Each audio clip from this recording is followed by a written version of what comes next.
Welcome back to Reshma ಧರ್ಮ vlogs friends.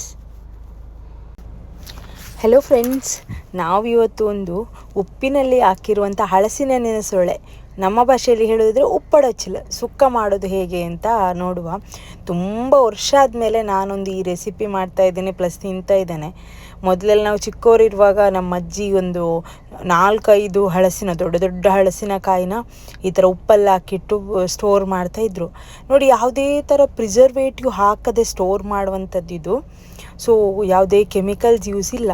ನಾವಿಲ್ಲಿ ಸ್ವಲ್ಪ ಒಂದು ಲೋಟ ನೀರಿಗೆ ಒಂದು ಈರುಳ್ಳಿ ಕೊಚ್ಚಿ ಹಾಕಿ ಉಪ್ಪಿನಲ್ಲಿ ಹಾಕಿರುವಂಥ ಉಪ್ಪಿನ ಸೋಳೆನ ಸಣ್ಣ ಬಿಡಿಸಿ ಒಂದು 1/2 ಅವರ್ ನೀರಲ್ಲಿಟ್ಟು ಆಮೇಲೆ ಬೇಯಿಸ್ಲಿಕ್ಕೆ ಹಾಕುವಂಥದ್ದು. ಯಾಕಂದರೆ ಉಪ್ಪಿನ ಅಂಶ ಕಡಿಮೆ ಆಗಲಿಕ್ಕೆ.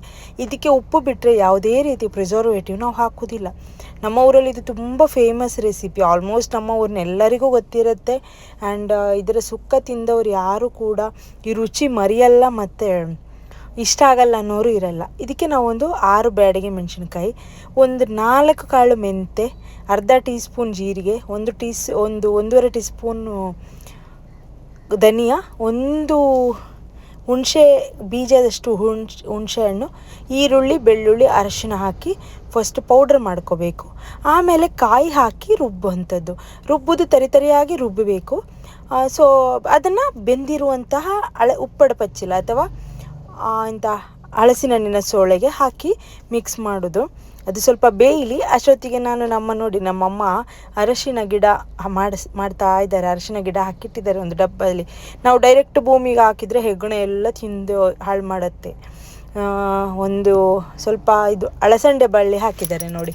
ಸೊ ಊರಿಗೆ ಬಂದರೆ ಈ ಥರ ನೇಚರಲ್ಲಿ ಚೆನ್ನಾಗಿ ಸಿಗೋದಂತ ತಿನ್ಬೋದು.